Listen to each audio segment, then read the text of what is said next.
Okay, had another request for a beautiful, beautiful saxophone. Um, Again, this is, I think, one of the most underestimated saxophones ever made. Um, these guys were kind of overshadowed by the Selmer company. This is a Buffet Selmer Dyna Action S1.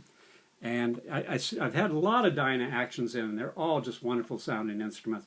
They don't quite have the cut of like a Mark VI and stuff, but man, if you're looking for that Desmond tone and a nice mellow sound, I mean, this has got it. So one of my bandmates had one of these, and I worked on it, and I go, man, oh man, I fell in love with it. And so I said, I have to have one in my inventory. So I finally found a nice one, and fortunately, this one came with a brand new repad. I mean, the pads are all in just wonderful, wonderful, as in new condition pads, and it just plays like crazy. Um, the reason I fell in love with it, it has the ultimate, really the coolest in the world, low C to low B flat. It's called rollerless. And these actually articulate sort of like the B flat C sharp over here on this side, but you just roll right from one to the next. And as you go on the other side, it pivots and runs you right down to the low C. And it's just, I mean, if you want to know a trick, don't tell everybody I told you, but you take a little bit of grease off of here, and you can just scream between the E flat and the B flat.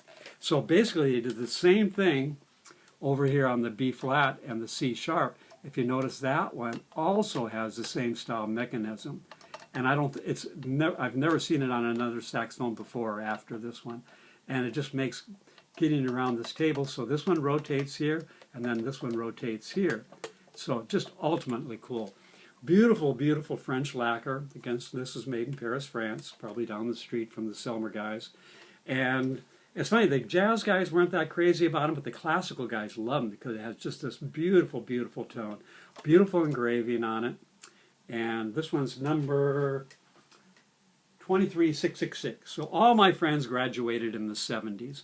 And my bandmate that has one of these bought it in the early 70s and early to mid 70s.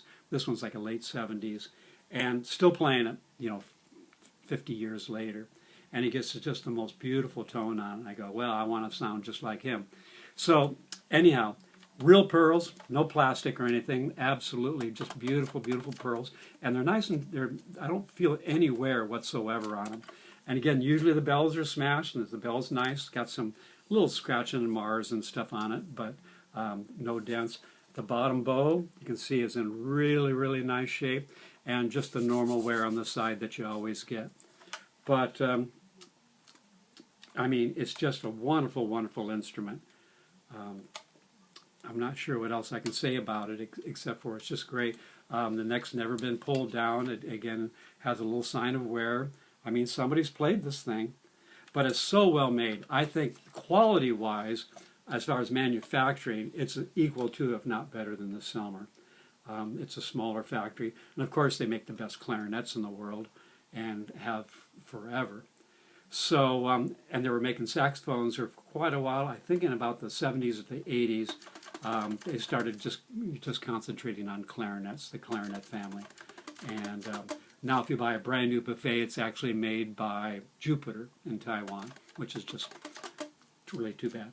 So anyhow, again, the body is just, as far as dents go, it's just absolutely flawless. And again, the original lacquer is probably, 85, 90%. A little scratching around the strap loop, which is kind of normal.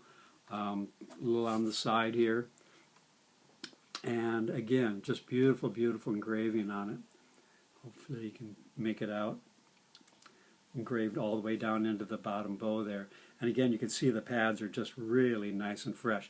So with pad jobs running, the high of $1,000 now, this is just a fantastic value for the money, especially again with a fresh overhaul. And with this mechanism, I just can't believe anybody hasn't picked up on it, because it just makes it so smooth to play. Just a standard F sharp, no high F sharp. I mean, none of the pros want the high F sharp. You can just whack it out with the side B flat, and it's just all that extra mechanism, an extra hole to put in the horn. And almost all the players prefer not to have the high F sharp. And Selmer and Yamaha both now make a non-high F sharp saxophone just for those people, which is kind of cool. Again, typical buffet style key guards on it. But it's in a wonderful, wonderful shape. Basically just says Super Dyna Action on the body, like most of them. Really kind of a unique thumb button here, and again the key wraps all the way around, so you can just be anywhere in there. So anyhow, it's just a marvelous, marvelous horn. Plays wonderful, and again, it's just got this, I call it the Desmond-ish type tone, where it's just that real mellow, mellow sax sound. It's not a lead horn, but if you're playing, smoky bars and you're trying to, romance somebody, this would be the horn to do it on. So anyhow, here it goes.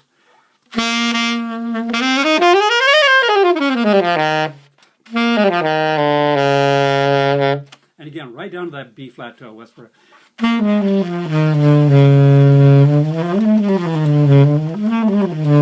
And again from that do a little, that's E flat to C. Just absolutely effortless. And there's nothing to disturb to go from between the E flat and the low C. You just ride right from you just glide right from one to the next. And just a wonderful, wonderful design.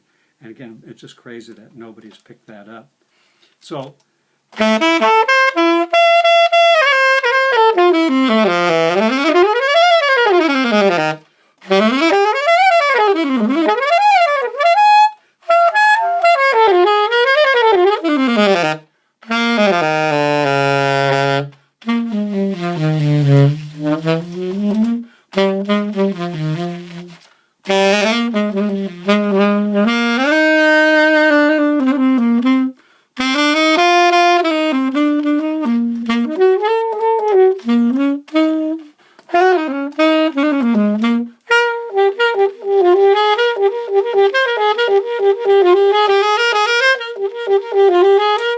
So if you really wanted to scream on it, put a metal mouthpiece on it and you got a rock and roll horn.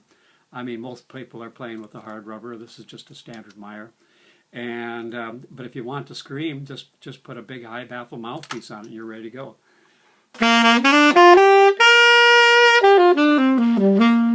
So we're going to play a little diddly here, and we'll get on it. Again, this is built in the late 70s.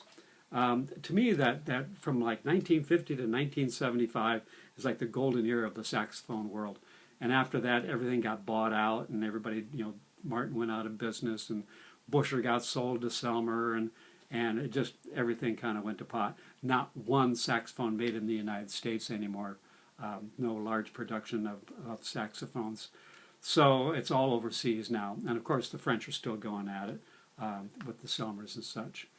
But everything else, Japan, Taiwan, Indonesia, Biafra, India, all kinds of crazy spots. But nothing in the old US.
anyhow, yeah, sorry for a couple of flubs in there, but anyhow, you kind of get the idea.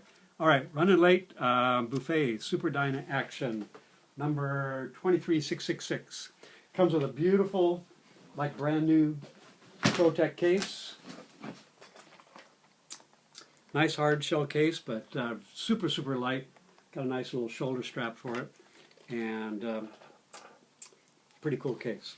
Nice and light. Way lighter than the original one. Okay, gotta go.